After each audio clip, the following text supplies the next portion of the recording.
경기도 하남시의 한 공장. 공장 내부로 들어가니 빨간색과 파란색 천에 쌓인 커다란 물건들이 쌓여 있는데요. 작업자들도 뭔가를 만드는 데 분주한 모습입니다. 또 소파 청가리도 하고요. 염색도 하고 일단 전체적인 소파 AS는 다 하고 있어요. 어떻게 보면 가구 종합병원이라고 할 수가 있죠. 한 작업자가 밀차를 끌고 오더니 자기 몸의 2배는 넘어 보이는 소파를 가볍게 옮기는 모습이 예사롭지 않습니다. 경력 30년이 훌쩍 넘는 소파 수리 전문가답게 무거운 소파를 옮기는 일이 아주 능숙해 보입니다. 바닥천을 걷어내고 보니 소파에 나무틀이 부러져 있는 것이 선명하게 보입니다. 나무는 부러진 경우는 약한 부분이 있으니까 그 부분이 부러지지 정상적으로 이렇게 이제 돼 있는 상태에서는 부러지진 않죠. 옹이 들어가고 약한 부분. 수리를 하기 위해 나무를 자르기 시작하는 작업자.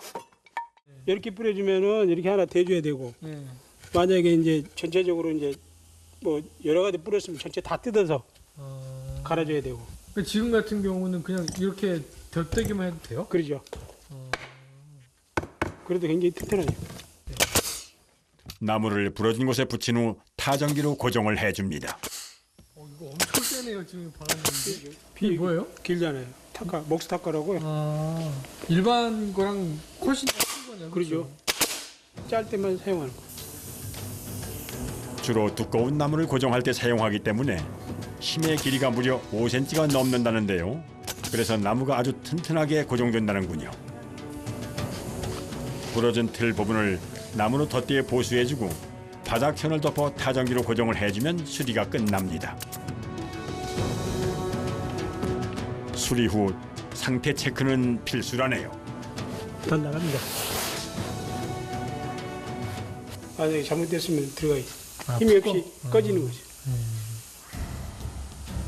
소파는 수백만 원부터 비싸게는 수천만 원까지 하는 고가 제품들이 많기 때문에 요즘엔 수리에서 사용하는 사람들이 많다고 합니다. 작업자가 바로 2번째 수리 작업에 들어가는데요. 이번엔 어떤 부분에 문제가 생긴 걸까요? 스펀지요. 스펀지요? 이게 여기 터져 있잖아요. 포켓 스프리.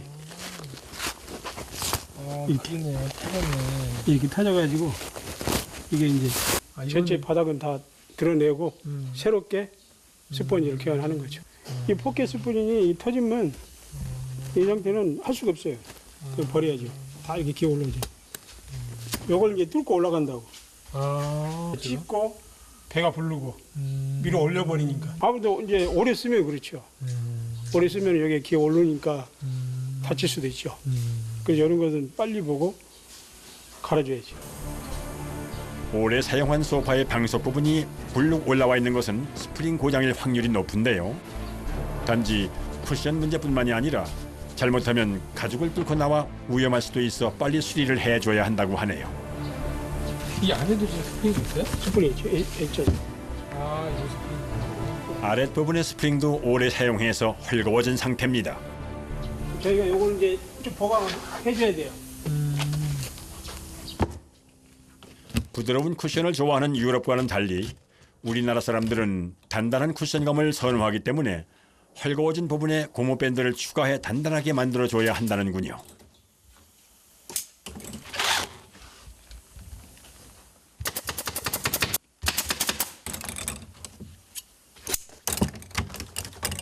이렇게 하면 스프링 수명이 좀 오래 가요? 이제 바닥 자체가 좀 탱탱해지죠. 소파의 쿠션 보강은 여러 번의 작업 과정이 필요한데요. 1차로 바닥틀에 설치된 고무밴드를 추가로 설치해준 후에 고탄성 스펀지를 올려주는데요. 사람이 소파에 앉으면 스펀지 부분이 움직일 수 있기 때문에 접착제로 단단하게 고정을 시켜줘야 한다고 합니다.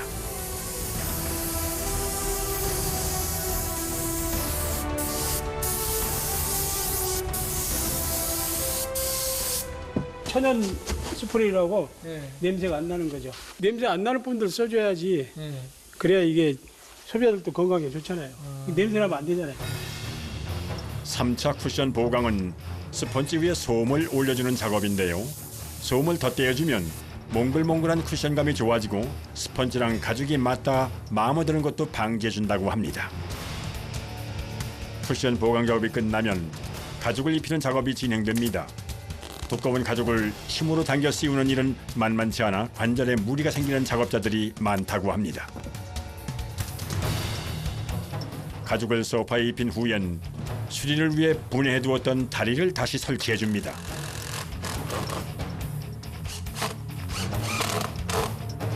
완성이 됐습니다. 이렇게 쿠션 보강을 해주면 앞으로 10년은 더 거뜬히 사용할 수 있다고 하네요.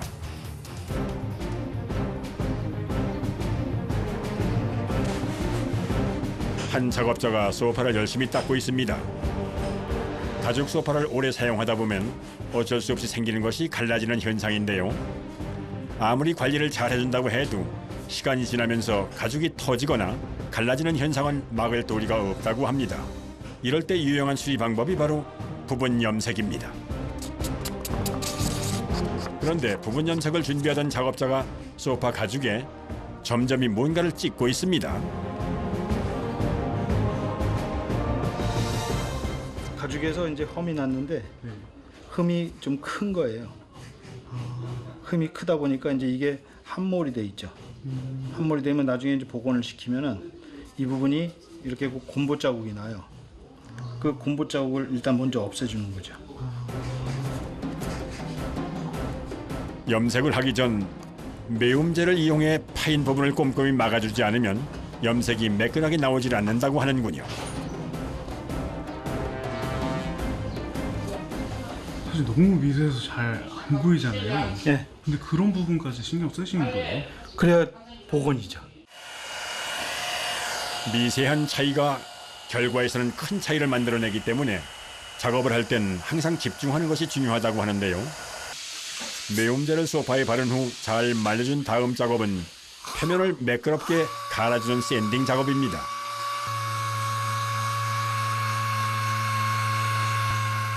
가죽을 갈아준다는 것이 좀 낯선데요. 매움제 작업 후 가죽 표면을 샌딩해야 하는 특별한 이유가 있나요? 갈아주니까 보풀레기도 갈고 위에 아까 저기 했던 것도 저기도 갈고.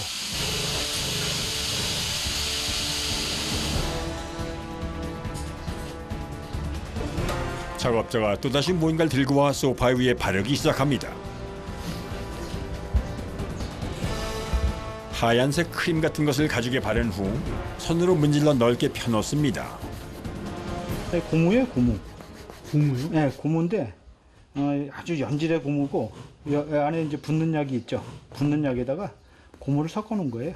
큰 거는 이제 아까 그 몰드로다 만들어서 이제 없애고, 요 이제 금이 간 거 있어요.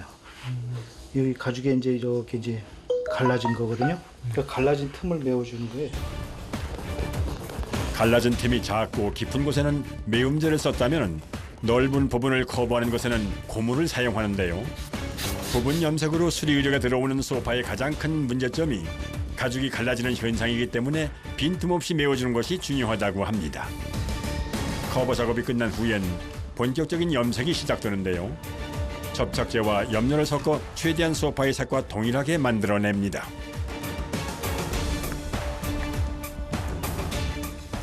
풀에다가 칼라 넣어서 붙이는 거예요. 가죽약이 붙여야지만이 안 떨어지죠. 소파는 제품의 용도상 계속 사람이 앉았다 일어났다 해서 가죽이 움직일 수밖에는 없기 때문에 접착제를 섞어서 바르지 않으면 염료가 다 떨어지고 만다고 합니다. 1차 염색은 가죽의 밀착도를 높이기 위해 붓으로 칠해줍니다. 2차는 스프레이로 염색약을 뿌려야 하기 때문에 분사 과정에서 혹시 코나 입으로 염료가 들어갈 것에 대비해 작업 전 마스크 착용이 필수라고 하네요. 스프레이를 사용하는 이유는 염료를 미세하게 분사해야 가죽 표면에 매끄럽게 발리기 때문이라고 합니다. 지금 뿌려지고 있는 거 맞죠? 네. 근데 안 보여요. 안 보여요? 네. 나오잖아. 이렇게. 뿌리고 말리는 작업을 보통 3번 정도는 해줘야 제대로 염색이 된다고 하는군요. 근데 이렇게 곱게 뿌려주셔야 되는 거예요? 그래야지 많이 안 올라가죠. 아, 많이 안 올라간다고요? 네. 이게 헤비 코팅이 돼버리면 가죽이 이렇게 해갖고 또 손상이 가요. 아, 그리고 차별이 나고. 그러니까 적게 뿌리고 알맞게 뿌리고 그다음에 곱게 뿌리고 그래야지 가죽다워지죠. 염색을 마친 작업자가 투명한 접착 테이프를 가져오는데요.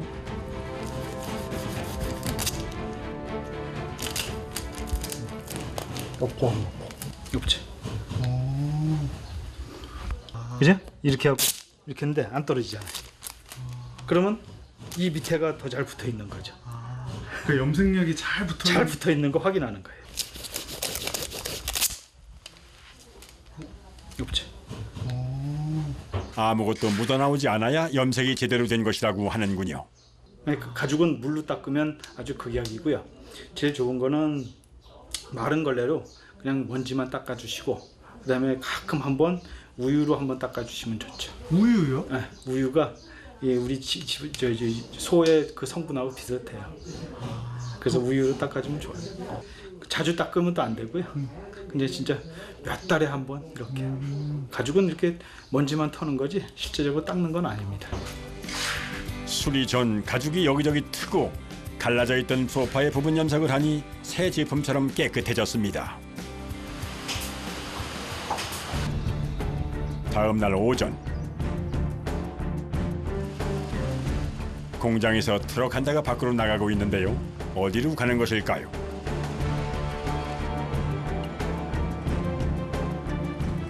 소파를 회수하러 가는 중입니다. 저희가 직접 방문해서 회수까지 해서 공장에 가져다 드리는 거예요. 의뢰가 들어온 경기도 하남의 한 가정집에 도착했습니다.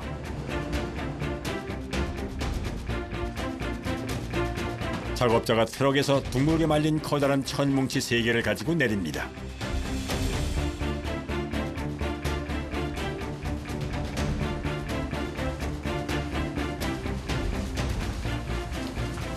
소파를 씌울 커버입니다. 그 소파가 상하지 않도록 이렇게 안전하게 커버를 씌워야 합니다. 소파는 부피가 큰 제품이기 때문에 고객의 편의를 위해 직접 현장을 방문하기도 합니다. 괜찮을 것 같다고 생각이 드는데 이제 또 좋긴 한데 네. 질도 좋고요. 내구성도 굉장히 좋은 제품이에요. 그럼 저 이걸로 할게요. 그럴까요? 이게 지금 보면요 전체적으로 균형도 안 맞아요. 한쪽으로 계속 쏠려 앉다 보니까 특히 이제 제가 이쪽에 강아지랑 많이 앉아 있다 보니까 여기가 주름이가 이렇게 많이 꺼졌죠 그쪽이. 10년 정도 사용해 가죽도 많이 상하고 쿠션도 꺼진 상태의 소파. 새 거를 교체하기는 부담되고 그래서 리폼을 할까 싶어가지고. 이제 회수할 수 있도록 커버 씌워서 가져갈게요. 네. 소파 운반의 첫 단계는 공장까지 상처 없이 제품을 옮기기 위해 포장을 하는 작업인데요. 부피가 굉장히 크기 때문에 포장을 하는 것도 쉽지 않습니다.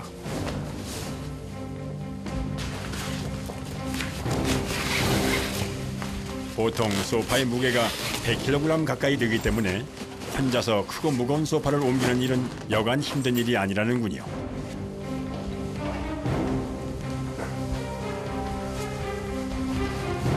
힘들게 밀차 위에 소파를 올려 트럭 있는 곳까지 옮기는데요. 자칫 중심을 잘못 잡으면 작업자 쪽으로 소파가 넘어질 수도 있기 때문에 항상 긴장을 해야 하는 작업입니다.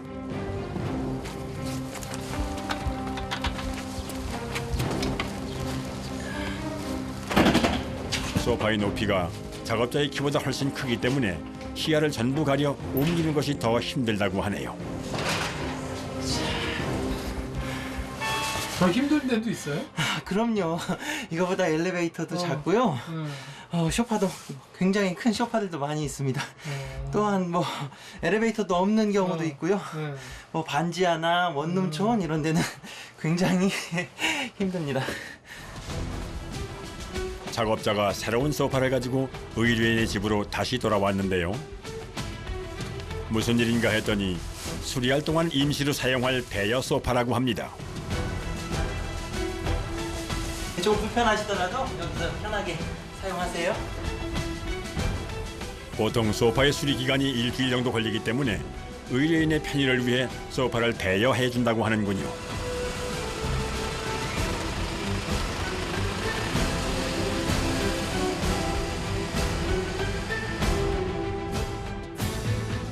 다시 경기도 하남시의 소파 수리 공장.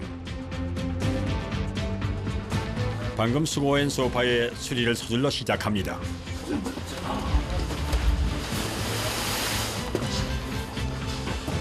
한 작업자가 소파의 가죽에 뭔지 모를 글자를 쓰기 시작하는데 무슨 암호 같기도 한데요. 뭘 표시하는 걸까요? 그리고 이렇게 표시를 해놔야 나중에 이제 작업할 때 해체해가지고 작업할 때 내가 알아먹을 수 있게끔. 해체. 이거 쓴 다음 해체요. 분해를 시켜버려야 돼요. 완전히 이제 네. 분해하시는 거예요? 오래된 소파는 해체 과정에서 먼지가 굉장히 많이 나오기 때문에 작업이 더 힘들다고 하는데요. 바닥천을 떼어낸 후 타정못을 뽑는데요. 박혀있는 못의 개수가 굉장히 많기 때문에 타정못을 뽑는 시간만 무려 3시간 이상이 소요된다고 합니다. 이게 국산에서 한번 리폼을 한번 했던 거예요, 이게. 아, 이 소파가요? 예. 어떻게 보고 딱 아세요? 이건 중국산. 네, 중국산. 이게 국산. 그래서 딱 중국 거는 이 스탬플이 얇아요, 이게. 타투가. 타정못을 뽑는 작업은 시간이 오래 걸릴 뿐만 아니라 굉장히 위험하다고 하는데요. 얘네들이 한번 오래되면은 이게 되게 뚝뚝 부러져요. 그러면 이런 데 보면 여기 타카도 있어요. 네, 숨어 있어요. 이렇게 누르면 통과 빵빵 뽕창 나는데 피나고 막. 네, 있죠. 밴드하고 그거는 항상 준비하고 있어야 돼요. 타정못을 뽑는 작업이 마무리되면 가죽을 벗겨냅니다. 뜯어낸 가죽 모양 그대로 본을 만들고 재단을 해야 하기 때문에 찢어지지 않게 조심스럽게 벗겨내야 합니다.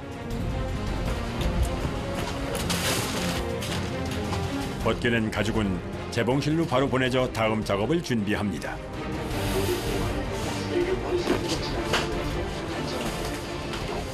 방석은 가운데 저렇게 하면 안 돼. 네 칸이잖아. 그냥 요건 요대로 이렇게 해야 돼. 그래, 그러니까. 여기는 그냥 미싱 해체. 해체해서 패턴 떼기 위해서 전체적으로 해체하는 거예요. 4, 5인용 소파의 경우 해체 작업만 꼬박 하루가 걸린다고 하는데요. 천이 뜯어지지 않게 조심을 해야 하기 때문이기도 하지만 굉장히 여러 조각의 패턴이 나오기 때문에 작업 중 부위가 헷갈리지 않도록 표시를 하고 구분을 하면서 해체를 해야 하기 때문이라고 합니다. 그래서 해체 작업은 주로 경력이 많은 베테랑 작업자가 맡는다고 하는군요.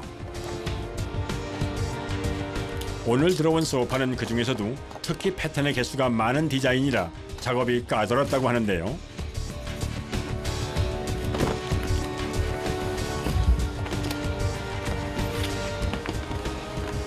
어머니, 이제 해체 끝나신 거예요? 예. 이거는 우리가 이렇게 말하자면 이렇게 팔 이렇게 대는 팔걸이라고 해요. 네. 해체한 거고 이거는 우리가 이제 등 기대는 거, 기대는 등방석이에요. 얘가 이제 몸통 부분인 거죠? 예, 몸통. 해체 작업이 끝나면 바로 패턴 작업에 들어갑니다. 얘 역할 가달. 가다. 예. 패턴이죠. 인간은 가다지. 이런 식으로 재단을 하는 거야, 이제요. 재단을. 재단하면 여기서 미싱을 똑같이 미싱을 잘 먹는 거예요, 그대로. 흔들리지 않게 고정을 해줘야 정확한 패턴 작업을 할 수 있기 때문에 두꺼운 도화지에 가죽을 접착제를 이용해 붙이는데요. 소파에 부위별로 패턴을 모아놓아야 다음 작업을 할 때 헷갈리지 않고 편하게 할 수가 있는데요. 그래서 커다란 도화지에 각각의 부위별로 패턴을 모아서 붙인다고 합니다.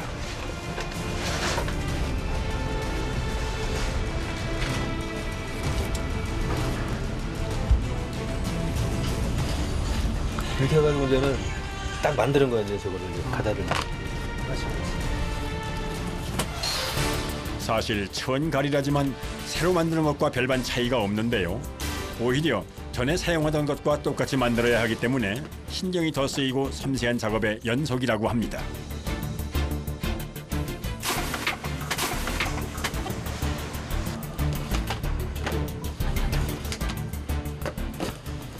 언뜻 보기에도 조각이 되게 많아 보여요. 엄청 많죠.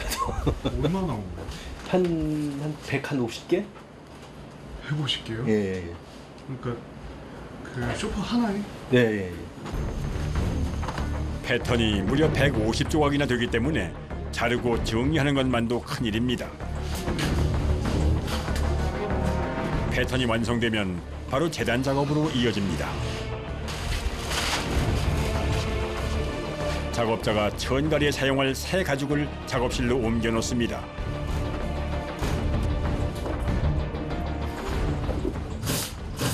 그 소가죽 중에서 최고 좋은 가죽인데 이게 북유럽에서 왔습니다. 이게 이 가죽 중에서도 이제는 탑그레인과 풀그레인 있는데 풀그레인이 돼가지고 최고 좋은 가죽이 돼가지고 이게 이 다른 거하고 비교가 안 돼요 지금한테. 풀그레이는 표피를 갈지 않은 자연스러운 상태의 가죽으로 최고 등급의 통가죽이라고 합니다. 가죽이 되게 크네요. 네, 이거는 손 한 마리를 꼭 차려가지고 거거든 이게. 여기가 이쪽 등쪽 배쪽 여기 주름이 있는데 배쪽 이게 딱 둥그랗게 말면은 배쪽이 되는 거고 이게 등쪽이 되는 거죠. 둥그랗게 말면은 소가 되는 거예요 그대로. 5장 정도랑 5마리 정도 큰 소 5마리도 들어간다고 봐야지. 가죽 부위별로 사용되는 용도가 다른데요. 사람들이 많이 앉는 방석 부분은 제일 내구성이 좋은 등쪽 가죽을 사용하고 상대적으로 약한 배 부분은 팔걸이나 소파 뒤쪽에 사용된다고 합니다. 뭐 예를 들어 가지고 5장을 쓸 거 뭐 6장 쓰는데 그만큼 또 이제는 많이 나가지 않습니까? 또 인코도 많이 나가고 그래서 재단을 잘해야지만이 또 4장을 줄여주면 또 그만 회사에 마진이 많이 났기 때문에 최대한 신경을 써서 해야 된다고. 그 재단이 최고 중요해요. 그래서 이게. 그래서 재단을 할 때는 작업자가 신경을 곤두세울 수밖에는 없다는군요. 자칫 재단을 잘못해 패턴 한 장 분량이 모자라도 새로 통가죽 한 장을 써야 하기 때문에 손해가 엄청나다고 합니다. 150장의 패턴 작업이 모두 끝났습니다. 박음질을 하기 위해 재봉 전담 작업자가 살펴보기 시작합니다. 이제 패턴 떠서 재단 해놓는 거 이제 내가 이제 하나하나 맞춰서 미싱 할 거예요. 100개 넘게 조각을 다 내놨잖아요. 뜯어가지고 이제 그거를 하나하나 이제 다 포즈를 맞추듯이 맞춰야 돼. 맞추면서 해야 돼. 사실 150개짜리 퍼즐을 맞추는 것도 어려운데 비슷하게 생긴 150조각의 가죽 조각을 정확하게 맞추는 건 결코 쉬운 일이 아닙니다. 리폼 하는데 제일 많이 걸리는 게 미싱 작업 제일 많이 걸려요. 한 3인용 같은 경우는 하루 한 종, 3인용 하나 정도. 재봉 작업은 하루 종일 머리를 숙인 상태에서 진행되는데요. 일이 많을 땐 하루 종일 꼼짝도 못하고 해야 하기 때문에 몸에 많은 무리가 온다고 합니다. 허리도 아프고 어깨도 아프고 손이 아파요. 손이. 가죽이 두꺼워서 여기 뻣뻣하 버려가지고 좀 손이 많이 아파요. 특히 두꺼운 물소 가죽으로 소파를 만드는 날엔 손을 펴기도 힘들 정도로 아프다고 하네요. 복잡하고 힘든 재봉 작업이 빠르게 진행됩니다.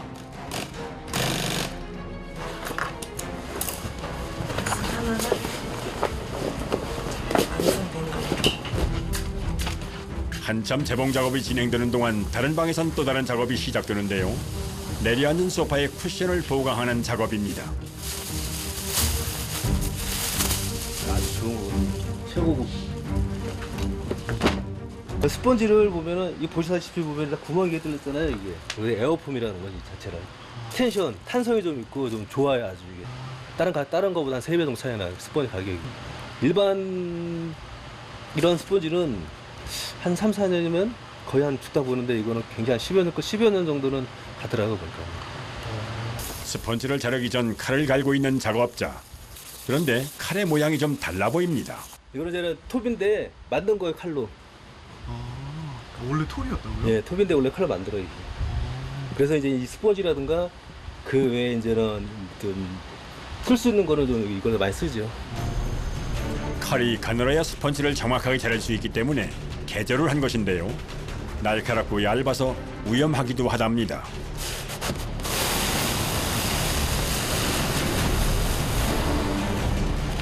예전에 잘못해가지고 한번 쫙 찢어진 적이 있어요. 딱 놓쳐가지고 이게 탁 튕겨가지고 쫙 찢어져가지고. 꽤 크게 다쳤던지라 아직도 흉터가 선명하게 남아 있습니다. 이제 마무리 작업을 해야 하는데요. 소파의 사이즈에 맞게 잘라서 솜을 붙여놓은 스펀지를 틀 위에 올리고 가죽을 씌우기 시작합니다. 가죽은 재단부터 재봉, 스펀지에 씌우는 작업까지 뭐 하나 수월한 일이 없는데요. 동일한 힘으로 당기면서 가죽의 잔주름이나 모양이 예쁘게 나오도록 신경을 써야 해 굉장히 까다로운 작업입니다. 이걸 잡으면서 톡톡톡톡 치는 이 모양들이 요걸 싹 해서 모양을 만드는 거예요. 쇼파의 모양을. 천가리 작업이 끝나면 이제 조립만 남았는데요.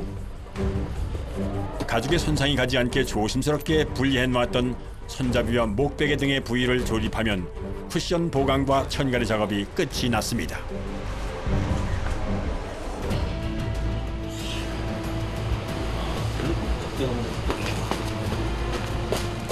완성된 소파는 의뢰인에게 배달하기 위해 포장 준비를 시작합니다.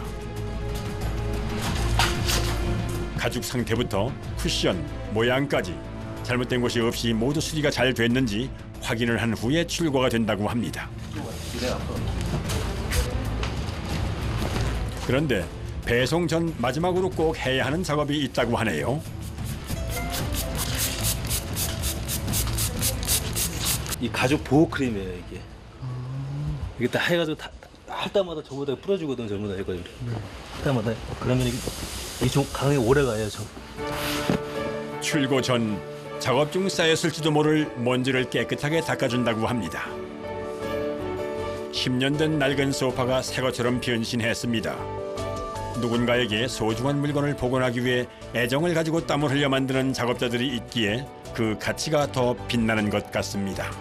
뿌듯한 감이 가시죠 이게. 내가 이렇게 만들었기 때문에 고객들이 이거를 그것도 새로운 기분으로 쓰기 때문에 또 그만큼 또 자부심도 갖고 또 뭐랄까 또 긍지를 갖고 또 어떻게